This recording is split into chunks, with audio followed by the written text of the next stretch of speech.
ജനങ്ങൾ electronic voting യന്ത്രങ്ങളിലൂടെ ഭരണാധികാരികളെ നിശ്ചയിക്കുന്ന പുതിയ കാലത്ത് അങ്കത്തട്ടിൽ ചുരുകിയെടുത്ത് വീശി ചോരപ്പുഴയൊഴുക്കി അധികാരികളെ നിശ്ചയിച്ചിരുന്ന പഴയ കാലത്തെയും ഓർമ്മിച്ചെടുക്കാം. കാലിക്കടവ് പടുവളത്ത് ഒതേനൻ ചാടിക്കടന്നു എന്ന് വിശ്വസിക്കപ്പെടുന്ന ഒരു കിണറുണ്ട്. ഈ കിണർ പല ഓർമ്മകളിലേക്കും നമ്മെ കൂട്ടിക്കൊണ്ടുപോകുന്നു.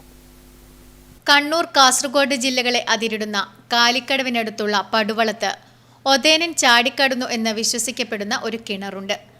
ചാടിക്കടന്നാലുമില്ലെങ്കിലും കരിവെള്ളൂരിലും കാലിക്കടവിലും ഇവയുടെ സമീപ പ്രദേശങ്ങളിലുമൊക്കെ കളരി സംഘങ്ങൾ സജീവമായിരുന്നു എന്നതിന് തെളിവുകളുണ്ട്.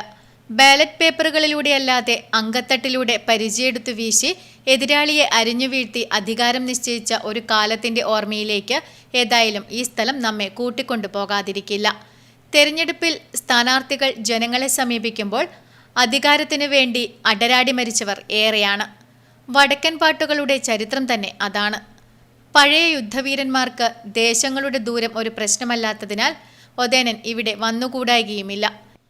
ഏതായാലും ജനങ്ങൾ ഇപ്പോൾ ഇലക്ട്രിക് വോട്ടിംഗ് യന്ത്രങ്ങളിലൂടെ ഭരണാധികാരികളെ നിശ്ചയിക്കുമ്പോൾ ഭരണാധികാരികളെ നിശ്ചയിക്കാൻ ചോരയൊഴുകിപ്പരന്ന അങ്കത്തട്ടുകൾ നമുക്ക് മറക്കാതിരിക്കാം.